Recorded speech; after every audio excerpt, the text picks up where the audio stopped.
एकादशी में क्या खाएं और क्या न खाएं। लोगों को बड़ा भ्रम होता है कि एकादशी में क्या खाएं और हम क्या न खाएं। तो ध्यान से सुनिए, एकादशी में क्या खाना है और आपको क्या नहीं खाना है। व्रत में आप क्या खा सकते हैं और क्या नहीं खा सकते। एकादशी के व्रत में सबसे पहली शर्त है कि अन्न नहीं खाना चाहिए। अन्न में क्या क्या है? चावल, जौ, गेहूं, उड़द, चना, मसूर आदि कोई भी अन्न नहीं खाना चाहिए। और अन्यों में प्रधान जिसको कहा गया चावल और जौ, ये बिल्कुल ही त्याज्य है। अगर एकादशी का व्रत आप हैं तब तो कोई अन्न मत खाइए, पर अगर आप एकादशी का व्रत नहीं रहते हैं तब कम से कम चावल और जौ तो आप खाइए ही मत। एकादशी के दिन पत्तेदार साग भी नहीं खाना चाहिए। एकादशी के दिन पत्तेदार साग का भी आप त्याग करिए। अच्छा देखिए, चावल क्यों नहीं खाना चाहिए एकादशी में? जब एकादशी मैया प्रकट हुई, आपको पता है कैसे प्रकट हुई एकादशी मैया? एक मुर नाम का दैत्य था जो भगवान से युद्ध कर रहा था, पर भगवान उसे मार नहीं रहे थे और युद्ध करते करते भगवान थोड़े श्रमित हो गए। भगवान को लगा कि मैं थोड़ी देर विश्राम कर लूं फिर इसको मारूंगा। भगवान जाकर गुफा में सो गए और उसी समय मुर भगवान को मारने के लिए गया कि सोते हुए विष्णु को मैं मार दूंगा। जैसे ही मुर मारने के लिए आगे बढ़ा, भगवान के हृदय से एक दिव्य तेज प्रकट हुआ और उसी से एक दिव्य देवी का प्रागट्य हो गया। गर्जना करते उस देवी ने मुर का वध कर दिया है। भगवान उठ के बैठे, कहा हे देवी, तुमने पापी का अंत किया है, इसलिए आज से आपका नाम एकादशी होगा। आप तिथियों में श्रेष्ठ होंगी और आज से आपको पाप नाशिनी भी कहा जाएगा, पाप को नष्ट करने वाला भी कहा जाएगा। जो आपका व्रत रखेगा यानी एकादशी का व्रत रखेगा उसके सारे पाप नष्ट हो जाएंगे। अब एकादशी मैया तो प्रसन्न हो गई, लेकिन जिस समय मुर नाम का दैत्य मरा ना, मुर नाम के दैत्य के शरीर से पाप पुरुष प्रकट हुआ और पाप पुरुष ने भगवान नारायण के चरणों में हाथ जोड़ करके कहा, हे भगवान, आप तो सबके स्वामी हैं, मैं आपकी शरण में हूँ। हे भगवान, आप किसी के भी व्यक्तिगत जीवन को लेकर भेदभाव नहीं करते। मैं भले ही पाप हूँ पर मैं आपकी शरण में हूँ। हे भगवान, मेरी रक्षा करिए। एकादशी मुझे नष्ट कर देंगी और मैं नष्ट हुआ तो पुण्य का कोई अस्तित्व ही नहीं रह जाएगा। मैं पाप हूँ, मैं पाप पुरुष हूँ, मैं आपकी शरण में हूँ, मेरी रक्षा करिए। तब भगवान बड़ी प्यारी बात कहते हैं, न भेतव्यम त्वया पापम न भेतव्यम कदाचन। अरे पाप, तुम डरो मत, तुम डरो मत, तुम डरो मत। क्यों डर रहे हो? न भेतव्यम त्वया पाप न भेतव्यम कदाचन, वाचस्थान प्रदस्यामि यत्र ते सुखमुत्तमम। हे पाप, मैं तुम्हें ऐसा स्थान देता हूँ जहाँ तुम सुखपूर्वक रह सकोगे। पाप ने कहा, महाराज कहाँ रहे? तब भगवान बोले, यानी कानी च पापानी त्रैलोक्यम स्थितानि च अन्यमाश्रित तिष्ठन्तु भवता तत् सुव्रत। हे पाप, यानि कानि च पापानि, अगर कोई एकादशी के दिन अन्न खाता है तो अन्न में तुम निवास कर जाओ। दुनिया के सारे पाप एकादशी को अन्न में निवास करें और जो भी अन्न खाएं सारा पाप उन्हीं के भीतर चला जाए। अब कुछ लोग घबरा गए, गुरुजी क्या कह रहे हो? सत्य कह रहा हूँ, एकादशी को अन्न नहीं खाना चाहिए। और अगर आप एकादशी का व्रत नहीं रहते हैं तो मेरा निवेदन, कम से कम चावल मत खाइए।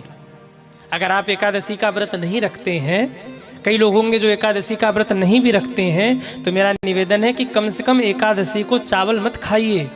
माताओं से निवेदन, एकादशी को घर में चावल मत बनाया करिए। कितने लोगों के घर में एकादशी को चावल नहीं बनता, वो हाथ उठाएं। वाह, जिनके भी घर में अगर बनता हो तो आज से याद रखिए, दसवीं की शाम से एकादशी तक घर में चावल न बने। दसवीं से ही छोड़ दो आप, एकादशी को चावल नहीं खाना चाहिए, पर द्वादशी को चावल जरूर खाना चाहिए। बिना द्वादशी को चावल खाए एकादशी का व्रत पूर्ण नहीं होता, तो चावल नहीं खाना चाहिए। अच्छा, चावल क्यों नहीं खाना चाहिए, इसका एक कारण और है ग्रंथों में। एक ऋषि थे मेधा ऋषि, जिन्होंने तप किया और तप करते करते उनके शरीर पर मिट्टी छा गया, शरीर उनका धंस गया। इतने दिनों तक उन्होंने तप किया, ऊपर से मिट्टी का बहाव आता रहा और धीरे धीरे मिट्टी के भीतर वो ढक गए। और कहते जब वो मिट्टी के भीतर ढक गए तो उन्हीं के ऊपर दो घास प्रकट हुआ, जिससे जौ और चावल की उत्पत्ति हुई एकादशी के दिन। इसलिए एकादशी को चावल खाना निषेध माना जाता है। ब्रह्म वैवर्त पुराण में इसका श्लोक है, बीजम मेधा ऋषि मासम अस्थिनी च यवास्मृता अतस्थो परिवर्जयेत हरिवासर वासरे। ब्रह्म वैवर्त पुराण में लिखा है कि मेधा ऋषि के द्वारा चावल की उत्पत्ति की गई, इसलिए चावल एकादशी के दिन निषेध है। सज्जनों, जो व्रत नहीं भी करते वो भी चावल मत खाइए। एक बात और, क्या एकादशी में नमक खा सकते हैं? नहीं, एकादशी में नमक भी नहीं खाना चाहिए, पर यदि मन न माने तो आप सेंधा नमक खाइए, जो व्रत में खाया जाता है। वैसे तो प्रयास करिए न खाइए, लेकिन अगर न हो पाए, देखो जो मैं नियम है वो मैं बता रहा हूँ आपको, बाकी आप मत समझना कि महाराज कुछ अपने पास से बता रहे। हाँ, अगर न हो पाए तो आप सेंधा नमक खाइए, सेंधा नमक के लिए फिर छूट दिया गया, परंतु प्रयास करिए अगर निभ जाए तो बिना नमक का वैसे कोई जरूरी नहीं है, आप सीधा नमक खा सकते हैं। प्रयास करिए कि वो भी न हो, लेकिन अगर न मन माने तो आप सीधा नमक का सेवन कर सकते हैं। और कई लोग एकादशी के दिन बनाओ गाजर का हलवा। आज व्रत है ना, तो हम गाजर का हलवा खाएंगे। अरे सावधान, एकादशी के दिन गाजर का हलवा भी नहीं खाना चाहिए। हाँ, जो लोग एकादशी को प्लेट पे प्लेट निपटाए रहते ना, ले आओ और आज तो व्रती है, गाजर का हलवा तो चले, नहीं खाना चाहिए। गोभी नहीं खाना चाहिए, पत्ता गोभी नहीं खाना चाहिए। पत्ता गोभी पे छोटे छोटे कीड़े होते जो हम देख नहीं सकते, एकादशी के दिन अपराध बन जाएगा। बैगन नहीं खाना चाहिए। एकादशी के व्रत में उड़द मसूर नहीं खाना चाहिए, और जहाँ तक हो सके बाजार की मिठाइयों को भी आप मत खाइए। लोग कहते हैं ये मिठाई तो हम खा ही सकते हैं, ये मिठाई तो व्रत वाला है, परंतु वो मिठाई बनी कैसे है? क्या दुकान में व्रत जैसी शुद्धता रखी गई है? हाँ, अगर बहुत मिठाई खाने का मन हो तो ऐसे दुकान से मिठाई लीजिए जो पूरी शुद्धता की गारंटी ले कि हमने बर्तन अलग करके, व्रत वाले बर्तन में खूब हाथ मुंह धुल करके पवित्र हो करके आपके लिए स्पेशल एकादशी वाली मिठाई बनाई है, आप ले जाइए खाइए। अगर इतना कोई कह दे कि भाई हमने अलग से बनाया है व्रत के लिए, तब आप मिठाई खाइए। नहीं, बहुत मिठाई खाने की इच्छा हो तो घर पे बना लीजिए। बाहर की जो वस्तुएं हैं वो कई बार अपवित्र भी होती हैं, तो आप इतना ध्यान रखिए कि आप व्रत हैं, कोई ऐसी मिठाई आप न खा लें जिसके द्वारा आपका व्रत टूट जाए। घर पे कोई मिठाई बना के आप खा लीजिए, वो ठीक है। और सबसे बढ़िया मैं आपको बताऊं, जितना हो सके घर के वस्तुओं का एकादशी के दिन सेवन करिए। घर के वस्तुओं का, जो फलाहार आप घर पे बना रहे हैं, जो चीज़ें आप घर पे स्वयं से तैयार कर रहे हैं, उसमें आपके व्रत की पवित्रता बनी रहेगी। अब ये तो हो गया कि क्या नहीं खाना चाहिए। अब ये सुन लीजिए कि एकादशी में क्या क्या खाना चाहिए। अब कई खुश होके बैठे, महाराज नोट कराओ। अब सुनिए एकादशी में क्या क्या खाना चाहिए। महाभारत का श्लोक, अष्टौतान्य व्रतम घ्राणी आपो मूलम फलम पयः हवि ब्राह्मण काम्या च गुरोर वचनम औषधम। सबसे पहले कहा आपो। आपो का मतलब जल। आप जल पी सकते हैं एकादशी के दिन। मूलम, कंदमूल फल का सेवन कर सकते हैं आप। कंदमूल में आलू, शकरंद, अरबी आदि जो कंदमूल आते हैं वो आप सेवन कर सकते हैं एकादशी में। फलम, फल खा सकते, कोई भी फल। अब कई बार लोग पूछते हैं कि क्या एकादशी में हम केला खा सकते हैं? कहीं ऐसा नहीं लिखा कि आप केला नहीं खा सकते। फल खाने की छूट दी गई। बृहस्पतिवार के व्रत में केला नहीं खाना चाहिए। एकादशी के व्रत में आप केले का सेवन कर सकते हैं। कहीं ऐसा नहीं लिखा कि केला नहीं खाना है। लोग कह देते हैं कि केला नहीं खाना, परंतु ऐसा कहीं लिखा नहीं, इसलिए मैं बता रहा हूँ। अब इसका मतलब ये नहीं कि 2 दर्जन केला कल ही मंगा के रखो सुबह। महाराज ने कहा है तो कम से कम यही चले। फल खा सकते हैं। फल की श्रेणी में सिंघाड़ा भी आता है। आप एकादशी के व्रत में सिंघाड़ा का भी सेवन कर सकते हैं, फल की श्रेणी में आता है। आगे कहा पय दूध, शुद्ध दूध। आप वो पैकेट वाला नहीं, मुंबई में तो ऐसे वही मिलता होगा। अब हम बोल दे रहे तो कई लोग कहेंगे महाराज सब प्रतिबंध ही लगा रहे हो। पर ठीक है, अगर शुद्ध दूध मिल जाए तो एकादशी में परम उत्तम माना गया। अगर देसी, शुद्ध देसी गाय का दूध मिल जाए और वो अगर आप पी करके और फल खा करके आप व्रत कर रहे हैं तो वो परम उत्तम व्रत माना जाता है। तो दूध आप पी सकते हैं। हवी, हवी का मतलब यज्ञ में प्रयोग होने वाली कुछ वस्तुएं, जैसे घी और तिल। आप एकादशी के दिन घी का भी सेवन कर सकते हैं। घर का घी हो, पैकेट वाला नहीं। पैकेट वाले में शुद्धता होती है, सावधान रहिए। घर का घी हो या जो आप देख लीजिए अपने हिसाब से शुद्धता का ध्यान रखते हुए घी और तिल का भी आप सेवन कर सकते हैं एकादशी के दिन। और आगे कहा गया ब्राह्मण काम्याच। अगर कोई ब्रह्मवेत्ता ब्राह्मण, ब्रह्म में रत रहने वाला ब्राह्मण, परम ज्ञानी ब्राह्मण, संत, उच्च श्रेणी का ज्ञानी व्यक्ति, अगर कोई एकादशी के दिन वो प्रसाद दे दे तो फिर वहाँ विचार नहीं करना चाहिए, आपको वो प्रसाद पा लेना चाहिए। आपके एकादशी का व्रत भंग नहीं होगा। लेकिन वो जो फल प्रसाद देने वाला है वो कैसा हो? वो ब्रह्म ज्ञानी हो। और ऐसे लोगों की कमी है संसार में, इसलिए सावधान रहिएगा। आगे कहा गुरुर वचनम, पहुंचा हुआ गुरु, दिन रात भजन में रहने, मस्त रहने वाला गुरु, दिन रात भगवान के चरणों से जुड़ा रहने वाला गुरु, अगर एकादशी के दिन कोई प्रसाद दे दे तो और आज्ञा कर दे कि इसे खा लो, तो गुरु की आज्ञा नहीं टालनी चाहिए। ऐसे परम पहुँचे हुए गुरु, सावधान रहिएगा, मैं शब्द प्रयोग कर रहा हूँ, परम पहुँचे हुए गुरु की वाणी को आप स्वीकार करके फल पा लीजिए। आपका व्रत भंग होने वाला नहीं है। जैसे आप बिहारी जी चले गए दर्शन करने वृंदावन, और आप एकादशी के दिन ठाकुर जी का ध्यान कर रहे, तब तक ऊपर से ठाकुर जी की प्रसादी और कुछ माला आपके ऊपर फेंक दिया गया और आपके झोली में आके वो प्रसाद गिर गया, तो आप उनके सामने फिर एकादशी का विचार मत करिए, आप वो प्रसाद पा लीजिए। आपका व्रत भंग होने वाला नहीं है। आप जगन्नाथ जी चले गए और वहाँ आपको खिचड़ी का प्रसाद मिल गया, क्योंकि ये पूरी दुनिया में एक जगन्नाथ जी ऐसे हैं जिनके यहाँ एकादशी का कोई महत्व नहीं है। वहाँ एकादशी उल्टी लटकी हैं। एकादशी के दिन भी जगन्नाथ महाप्रभु को खिचड़ी का भोग लगता है, चावल का भोग लगता है। अगर वहाँ आप चले गए तो आप ये मत सोचिए कि आज तो एकादशी है, हम जगन्नाथ जी की वो चावल की प्रसादी क्यों पाएं, खिचड़ी की प्रसाद पाएंगे तो भंग हो जाएगा व्रत। नहीं, वहाँ आप व्रत का विचार मत करिए, आप उसको पा लीजिए। आपका व्रत भंग होने वाला नहीं है। एकादशी के व्रत में आप कुट्टू का आटा भी खा सकते हैं।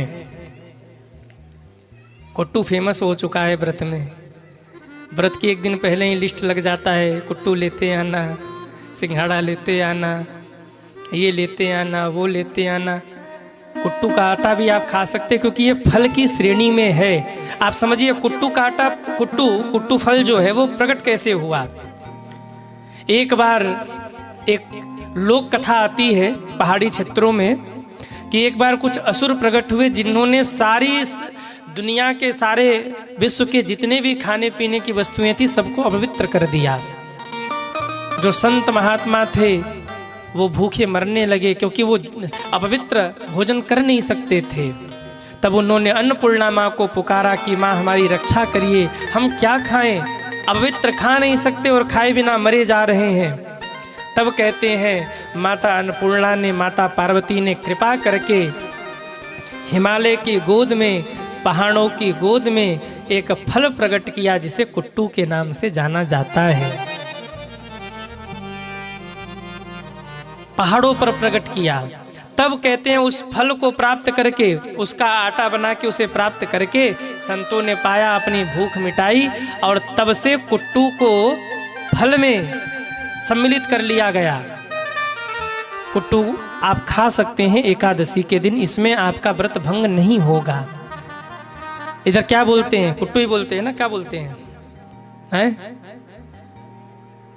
नहीं पता, हम खामखा बोल रहे हैं। अरे राम राम, फंस गए महाराज आप तो। आप गूगल मोबाइल पे सर्च कर लेना, कुट्टू व्रत में खा सकते हैं कि नहीं, मिल जाएगा आपको। आप सेवन करते होंगे, हो सकता है कि कोई और नाम यहाँ उसे दिया जाए। आप केवल कुट्टू भर सर्च कर लेना कि कुट्टू क्या हम व्रत में खा सकते हैं, आपको मिल जाएगा यूट्यूब पर। आप अपने हिसाब से पहचान लेना। बोलिए भक्त वत्सल भगवान की जय। अब सबसे महत्वपूर्ण प्रश्न, क्या चाय कॉफी पी सकते हैं? आप लोग नाराज मत होना, पर व्रत में प्रयास करिए कि चाय कॉफी न पीना पड़े। व्रत करना हो, अब मैंने ये सब चीज आपको बता दिया, कुट्टू, सिंघाड़ा, फल, केला, दूध, ये वो, तो कहीं ऐसा ना हो कि आप प्रसन्न हो जाओ कि महाराज अब तो हम जय जय में रहेंगे। और वैसे भी होता यही है, और दिन जितना खाते हैं एकादशी वाले दिन उसका दुगना खा जाते हैं, केवल इस नाम पे कि हम व्रत हैं। भाइयों का जेब ढीला हो जाता है एकादशी, ये ले आओ वो ले आओ, लंबा लिस्ट व्रत वाले दिन को। एक प्रश्न और, कोई कह रहा था कि दशमी को भोजन नहीं करना चाहिए, एक टाइम भोजन करना चाहिए, एकादशी को भोजन नहीं करना चाहिए एकादशी में, फिर द्वादशी को भी एक टाइम ही भोजन करना चाहिए। तो इस बात में कितनी सत्यता है? सत्यता तो यही है कि सत्य यही है। दशमी को एक टाइम भोजन, 11 को पूरा भोजन नहीं, द्वादशी को एक टाइम भोजन, परंतु आप अपने हिसाब से व्रत रहिए। कहीं ऐसा नहीं कि शाम को भोजन छोड़ा, दूसरे दिन सुबह दिन भर छोड़ा और शाम होते होते पड़ गए, अब उठा भी नहीं जा रहा है। नियम तो ये है कि एक दिन पहले शाम से भोजन छोड़ दीजिए, एकादशी को भोजन मत करिए और द्वादशी को एक टाइम भोजन करिए। परंतु मैं आपसे कहूँगा, आप ऐसा करने के चक्कर में स्वास्थ्य मत बिगाड़ लीजिए। कभी भी शरीर को कष्ट देकर आप व्रत करेंगे तो ये भी ठीक नहीं है, शरीर अस्वस्थ न हो। इसके लिए मेरा निवेदन है कि अगर आप रह सकते हैं तो रहिए, और नहीं रह सकते तो एकादशी से एक दिन पूर्व आप थोड़ा हल्का भोजन करिए, एकादशी को फलाहार करिए और द्वादशी को थोड़ा हल्का भोजन करके अपने व्रत को पूर्ण करिए। अगर आप निभा सकते हैं तो वो नियम निभाइए, और नहीं निभा सकते तो ये नियम निभाइए, क्योंकि गृहस्थी हैं। विरक्त महात्मा हो, संत हो, तो वो तो कठोर व्रत करें, उनके लिए ठीक है, पर आप अगर निभा सकते हैं तो निभाइए, नहीं निभा सकते तो दशमी को शाम को थोड़ा कम भोजन, 11 में पूरा भोजन नहीं, और द्वादशी को थोड़ा कम भोजन करते हुए अपने व्रत को पूर्ण करिए। एक प्रश्न और, क्या एकादशी में मंजन करना चाहिए? तमाम प्रकार के जो टूथपेस्ट आते हैं ना, इसमें मिलावट होता है, नमक भी मिला होता है। तो आप जो मंजन कर रहे हैं पहले आप उसकी शुद्धता जांच लीजिए, मत करिए। मुख शुद्धि कैसे होगी? 12 बार मुख में लेकर जल कुल्ला करिए और हाथ से ही, उंगली से ही दांत को साफ कर लीजिए, शुद्धि हो गई। मन न माने तो अमरूद का पत्ता और नीम का पत्ता लेकर मुख में चबाकर थूक दीजिए, मुख शुद्धि हो गई। और फिर भी मन न माने तो एकादशी से एक दिन पहले दातुन मंगा के रख लीजिए, एकादशी के दिन दातुन नहीं तोड़िए, दूसरे दिन सुबह दातुन कर लीजिए, पर दातुन का अंश गले से नीचे न उतरे, क्योंकि आप व्रत हैं, इसका ध्यान रखते हुए थोड़ा दांत आप स्वच्छ कर ले, मुंह धुल ले। आपको जो भी सुविधा बन पड़े अपने हिसाब से देख लेना। इस प्रकार से आप एकादशी के व्रत को निभा सकते हैं। बोले एकादशी मैया की जय।